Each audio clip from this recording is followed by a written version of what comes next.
Around mid-June, the Premier League is expected to resume. We asked the public for their thoughts and if they think it's safe for the players.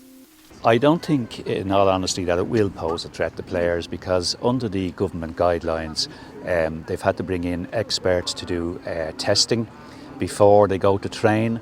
Also on match days there'll be testing taking place before the match itself, which will be probably 2 hours beforehand. And also the fact that no crowds can go there, so they're not going to be getting any abuse from the stands either. I think it will pose a threat to the players. It's a close contact sport. I know that the players are being tested twice weekly, but I still think they shouldn't be going back to playing games until the rest of the nation is back playing contact sports. So if you're asking me if starting the Premier League is a danger to the players, I think that depends on what precautions are taken actually by the Premier League. In the Bundesliga, for example, they tested all the players and almost kept them in a sort of semi-quarantine for 2 or 3 days prior to the game.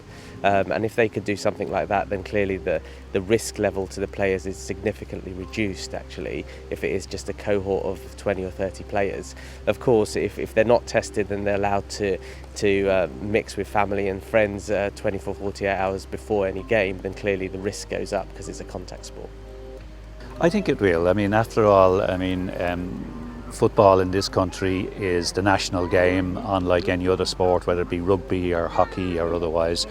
The vast majority of people are soccer supporters in this country, and I think, your home team, to be able to go and support them either by looking at it on television, which is going to be free for view on most of the channels now going forward until the season's concluded, including the BBC for the first time I was actually hearing about this morning.